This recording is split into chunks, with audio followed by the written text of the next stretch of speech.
Hello student, how are you? Hope you are fine. Today we are starting our new topic that is soil as a resources. Soil एक important resources है. Soil अपने आप में एक पूरा living system है. मैं इसे लिविंग सिस्टम इस कारण कह रहा हूँ क्योंकि सॉइल जो है बहुत से लिविंग ऑर्गेनिज्म का घर है. छोटे छोटे माइक्रोब्स, बैक्टीरिया, प्रोटोजोआ से लेके प्लांट्स, अर्थवॉर्म और बड़े मैमल्स, ये सब की लाइफ को सपोर्ट प्लांट करता है. तो सॉइल जो लैंड में फूड चेन को स्थापित करता है, इस कारण सॉइल एक इम्पॉर्टेंट लिविंग सिस्टम है. इस कारण हमें सॉइल जैसे रिसोर्सेज की देखभाल करनी चाहिए. अब हम जान लेते हैं कि सॉइल फॉर्मेशन कैसे होता है. सॉइल फॉर्मेशन भी एक कॉम्प्लेक्स प्रोसेस है जो parent rock, bed rock, climate, vegetation और ऐसे बहुत से फैक्टर्स हैं जिसके कारण सॉइल फॉर्म होता है. 1 सेंटीमीटर की लेयर बनने में सॉइल को मिलियंस ऑफ ईयर लग जाते हैं. हाँ, सॉइल एक रिन्यूएबल रिसोर्सेज है, पर इसे रिन्यू होने में मिलियंस ऑफ ईयर लग जाते हैं. इसके अलावा कुछ और फैक्टर्स हैं जो सॉइल फॉर्मेशन में अपना रोल प्ले करते हैं, जैसे कि temperature, wind, running water, glacier और डिकम्पोजर. ये इम्पॉर्टेंट जो फैक्टर्स हैं, ये सारे सॉइल फॉर्मेशन में अपना रोल प्ले करते हैं. सॉइल केमिकल और ऑर्गेनिक चेंजेस से भरा हुआ होता है, इसी कारण वो इनऑर्गेनिक और ऑर्गेनिक दोनों का मिक्सचर होता है. और इन सब के आधार पे सॉइल को बहुत से टाइप्स में क्लासीफाई किया गया है. सॉइल फॉर्मेशन, उसके कलर, उसके थिकनेस, उसके टेक्सचर, उसके एज और केमिकल और फिजिकल प्रॉपर्टी को मिला करके सॉइल को 6 टाइप्स में क्लासीफाई किया गया है. तो चलिए हम चलते हैं अपने बुक्स में, जहाँ पे हम सॉइल टाइप्स के बारे में पढ़ेंगे. Classification of soil. इंडिया के relief features, land form, climate और वेजिटेशन टाइप के हिसाब से सॉइल को कुछ पर्टिकुलर टाइप्स में बांटा गया है. उसमें से पहला है एलोवेली सॉइल. ये बहुत ही इम्पोर्टेंट है और बहुत ज़्यादा मात्रा में इंडिया में फैला है. ये पूरा इंटायर नॉर्थ प्लेन एलोवेली सॉइल से बना हुआ है. ये सॉइल बनने का मुख्य कारण है गंगा की नदियाँ जो है इंडस, गंगा और ब्रह्मपुत्र. ये तीनों नदियों के डिपोजिशन से ही ये एलोवेली सॉइल बना है. ठीक है. यह सॉइल राजस्थान, गुजरात के नैरो कॉरिडोर तक फैला हुआ है और eastern coastal plain, delta of Mahanadi, Godavari और कृष्णा, कावेरी के में भी ये नदी पाया जाता है. हम इसे मैप में भी देख सकते हैं. ये रहा मैप. ये जो ग्रीन आपको दिखाई दे रहा है, ये जो ग्रीन पोर्शन आपको दिखाई दे रहा है, ये पूरा एलोवेली सॉइल आप देख सकते हैं. पूरा नॉर्दर्न प्लेन और कोस्टल इलाकों में भी ये पाया जाता है. ये दिख रहा है आप लोगों को. ये कोस्टल प्लेन में भी, मतलब कोस्टल इलाकों में भी ये एलोवेली सॉइल पाया जाता है. ठीक है. तो एलोवेली जो सॉइल है वो प्रॉपर, उसका जो कुछ प्रोपोर्शन सैंड, स्लेट और क्ले से बना हुआ होता है. ठीक है. अगर हम ऊपरी सतह पे जाए, रिवर्स के ऊपरी सतह में जाए, तो इसमें हमें बड़े बड़े साइज़ के मतलब बड़े बड़े साइज़ के सैंड और स्लेट्स भी देखने को मिलेंगे. लेकिन अपर रिवर के ऊपर अपर साइड में जाएंगे तो, ठीक है, अगर अपर साइड में हम जाते हैं तो ये रिवर वैली के, इसके अलावा ये सॉइल बहुत सारे कोर्स में टूटता है. ठीक है. अगर हम पहाड़ के निचले क्षेत्र में जाए तो ये दुराह, चौ और तराई रीजन में भी हमको देखने को मिलता है. ठीक है. ये जो इसका जो साइज़ है जिसमें इसके ग्रेन कंपोनेंट्स उगते हैं वो एज के हिसाब से भी बांटे गए हैं. ठीक है. इस सॉइल को एज के हिसाब से भी बांटा गया है. जैसे ओल्ड एलोवेली सॉइल को बंगर और न्यू एलोवेली सॉइल को खादर बोलते हैं. बंगाल सॉइल जो होता है वो पुराना जो सॉइल होता है उसमें थोड़े कंकर और नोड्यूल देखने को मिलते हैं, पर न्यू खदर सॉइल में ये नहीं मिलता। ठीक है, वो बहुत ज़्यादा फाइन रहता है। ठीक है, एज़ कम्पेयर टू बंगाल।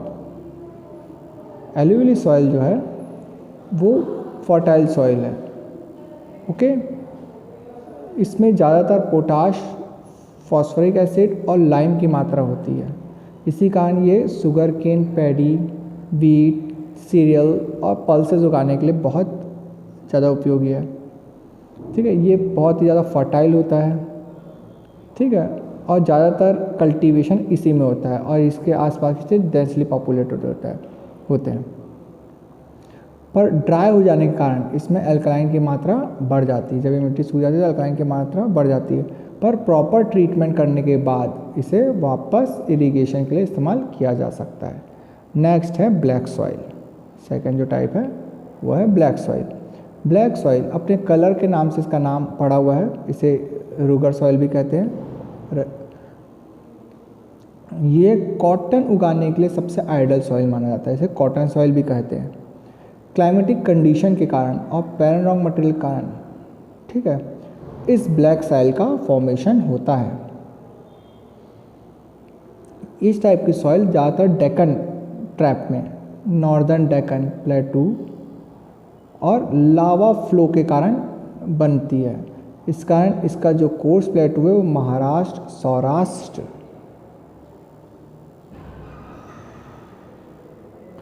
ठीक है, महाराष्ट्र, सौराष्ट्र, मालवा, मध्य प्रदेश, छत्तीसगढ़ तक फैला हुआ है। साउथ ईस्ट में भी, जहाँ गोदावरी और कृष्णा वैली, वहाँ पे भी हमें देखने को मिलता है। हम इस मैप में देख सकते हैं कि किस तरीके से ब्लैक सॉइल फैला हुआ है। ये ब्लैक आपको रीजन दिखाई दे रहा है, ठीक है, ये ब्लैक दिखाई दे रहा है, ये ब्लैक सॉइल का एरिया है। ओके स्टूडेंट, ठीक।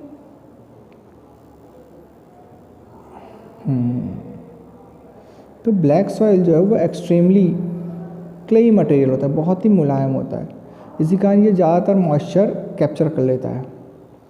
ये सॉइल जो है nutrition, calcium carbonate, magnesium, potash और लाइम से भरा हुआ है, पर फॉस्फोरिक कंटेंट इसमें कम होता है।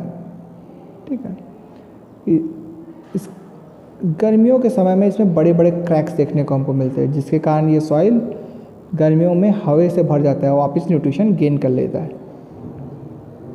ज़्यादा बारिश के समय ये बहुत ही ज़्यादा स्टिकी हो जाता है, चिपचिपा हो जाता है, तो डिफ़िकल्टी होती है इरिगेशन के लिए। इसी कारण पहले प्री मानसून पीरियड में, पहले ही मानसून आने से पहले इसे कल्टीवेट कर दिया जाता है, इसमें बुआई कर दी जाती है। ओके, अब अगला है red soil and yellow soil. ये रेड सॉइल जो है वो क्रिस्टलाइन इग्निशन रॉक से बनता है। ज़्यादातर लो रेनफॉल ईस्टर्न और southern part of Deccan plateau में हमको देखने को मिलता है। ये yellow red soil Orissa, Chhattisgarh, south part of middle Gangetic plain और पहाड़ी क्षेत्र के नीचे वेस्टर्न घाट में, वहाँ हम लोग को देखने को मिलता है। ये रेडिश कलर जो है वो इसको आयरन, क्रिस्टलाइन और मेटामॉर्फिक रॉक के कारण मिलता है। ठीक है, और ये येलो जो है वो हाइड्रेट फॉर्म के कारण मिलता है। हम देख सकते हैं कि रेड और येलो सॉइल हमको कहाँ देखने को मिलता है, इस मैप में बताया। ये आपको दिख रहा है, ये रेड पोर्शन, ये इस जगह यहाँ पे रेड सॉइल हमको देखने को मिल सकता है।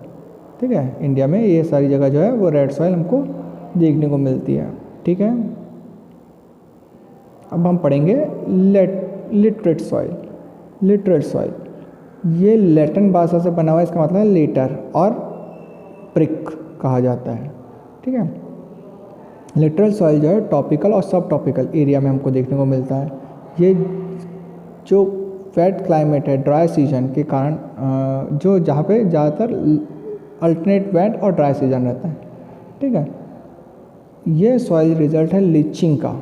हैवी रेन के कारण ऊपरी जब परत बह जाती है, जो मुलायम मिट्टी बह जाती है, तो ये लिटरेट सॉइल बनता है। लिटरेट सॉइल मोस्टली जो है वो डीप होता है, क्योंकि ऊपरी परत बहने के कारण जो निचली परत होती है उसके कारण हमको ये सॉइल मिलती है देखने को। ठीक है, इस कारण इसका एसिडिक जो होता है वो pH वैल्यू 0.6 है। ठीक है। और ये न्यूट्रिशन से भरा हुआ होता है। प्लांट न्यूट्रिशन जो है वो सदर्न पार्ट में होता है, न्यूट्रिट करता है। वेस्टर्न घाट रीजन है, Maharashtra, Orissa, West Bengal, north eastern region में हमको देखने को मिलता है। इस मिट्टी में ज़्यादातर डेसिडियस और एवरग्रीन फॉरेस्ट होते हैं क्योंकि ये ह्यूमस से भरा हुआ होता है, ठीक है। और स्पेयर वेजिटेशन और सेमी एराइड इन्वायरमेंट के कारण कई बार ये अपना ह्यूमस खो देता है, ठीक है। सॉइल इरोजन और डिग्रेडेशन के कारण कई बार इसकी पोजीशन चेंज होती रहती है, ठीक है। मतलब कई बार परत दर परत इरोजन के कारण वो बह जाता है, ओके। पर प्रॉपर टेक्निकल कंजर्वेशन कारण जो हाई हिल्स है कर्नाटका और केरल में, तमिलनाडु, इन्होंने इस मिट्टी को टी और कॉफ़ी उगाने के लिए उपयोग में लाया है, ओके। ये रेड लिटेड जो सॉइल तमिलनाडु में पाया जाता है वो केशू नट उगाने के काम आता है आंध्र प्रदेश और केरला में। हम देख लेते हैं कि ये रेड और येलो सॉइल हमको कहाँ कहाँ मिलता है, ठीक है। लिटरेट सॉइल हमको कहाँ कहाँ देखने को मिला। लिटरेट सॉइल ये आपको रीजन दिखाई दे रहा है, बहुत कम मात्रा में है। ये देखिए ये रीजन है और थोड़ा सा रीजन यहाँ पे हम लोग को लिटरेट सॉइल देखने को मिलता है। अब हम पढ़ लेते हैं एराइड सॉइल, ठीक है। एराइड सॉइल, एराइड सॉइल जो है वो रेड ब्राउन कलर में होता है। जनरली से सैंडी टेक्सचर और स्लाइम नेचर का होता है। इसमें भारी मात्रा में सॉल्ट भी कई बार पाया जाता है, तो इसको सुखा करके इसमें से सॉल्ट भी निकाला जाता है जब वाटर इवोपरेट हो जाता है। Dry climate, high temperature, environmental changes के कारण इसमें ह्यूमस और मॉइस्चर की बहुत कमी होती है, ठीक है। लोअर हॉरिजॉन्टल सॉइल जहाँ ऑक्यूपाई होता है इसे कंकड़ भी कहा जाता है, बहुत सारे कंकड़ों से भरा हुआ होता है जो कि कैल्शियम कंटेंट के कारण बनते हैं। कंकड़ जो लेयर फॉर्मेशन होता है बॉटम हॉरिजॉन्टल में, वो इसे इनफर्टाइल होने से रोकता है। कई बार इसमें मिट्टी को पानी को रोकने की ज़्यादा क्षमता नहीं हो पाती, ठीक है, लेकिन ये फर्टाइल होता है। इस कारण कुछ प्रॉपर इरिगेशन मेथड को अपना करके राजस्थान में वेस्टर्न जगह पे इसका इस्तेमाल इरिगेशन के लिए होता है, ओके। तो हम देख लेते हैं कि एराइड सॉइल कहाँ कहाँ देखने को मिलता है, ठीक है। तो मैप में दिया हुआ है एराइड सॉइल हमें प्रॉपरली जो है वो गुजरात और राजस्थान के इलाके में देखने को मिलता है, ठीक है।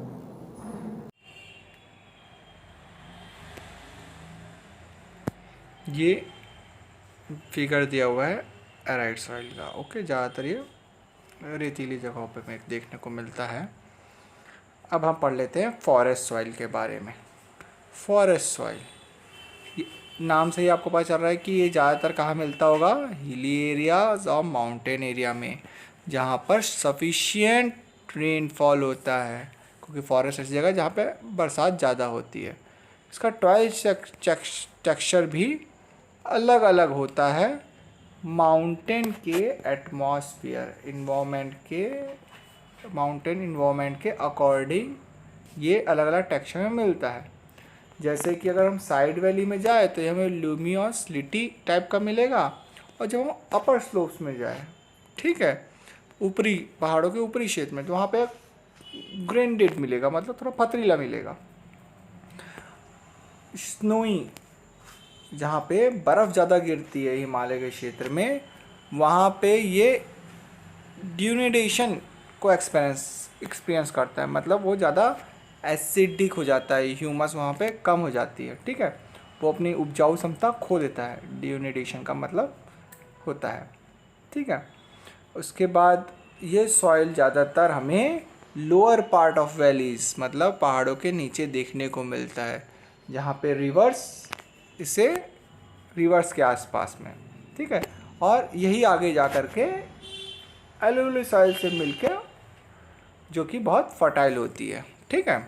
अब हम पढ़ लेते हैं अपना last topic, soil erosion and conservation. अब पहले हम जान लेते हैं कि सॉइल इरोजन क्या होता है। जब ड्यूनेडेशंस हो जाता है सॉइल का, ठीक है, वो अपनी उपजाऊ क्षमता खो देता है। किसके कारण? कि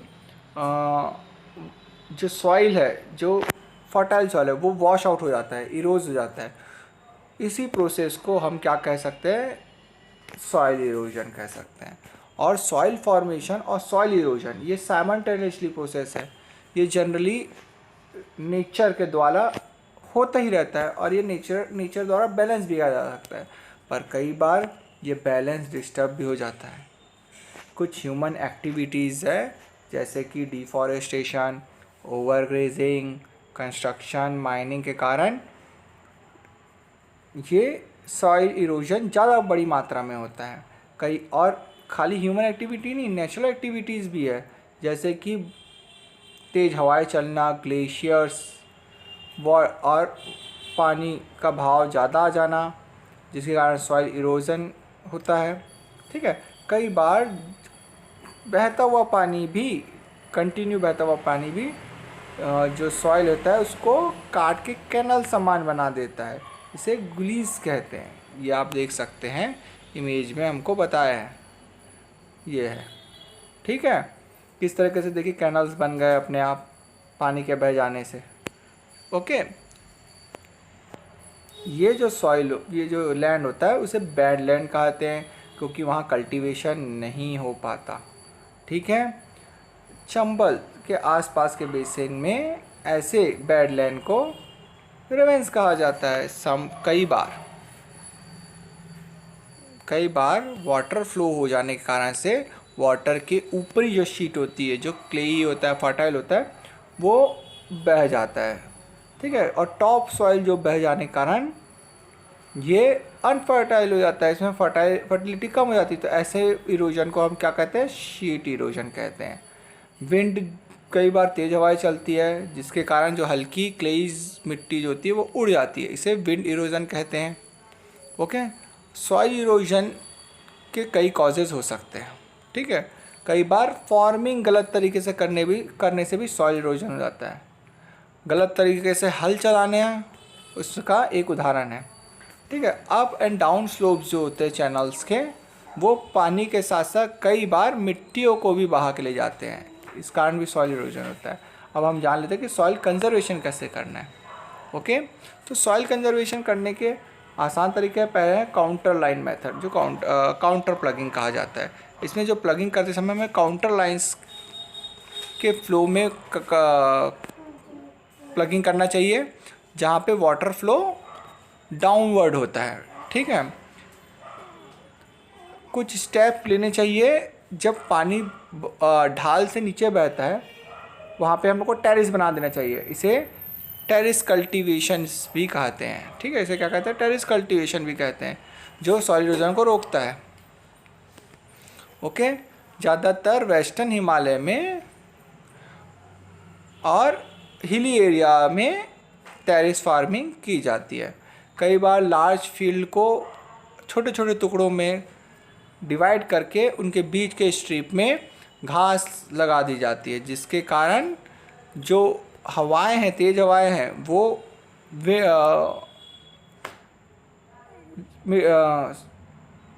फर्टाइल लैंड है उसको, फर्टाइल सॉइल है उसको उड़ा के नहीं दी जाती। ठीक है, ऐसे मेथड को स्ट्रिप क्रॉपिंग भी कहते हैं। ओके, कई बार इन्हीं पेड़ों के बीच में, मतलब इन फील्ड्स के बीच में ट्रीज़ को भी लगा देते हैं ताकि शेल्टर भी हो, और ये सेम वर्क करता है।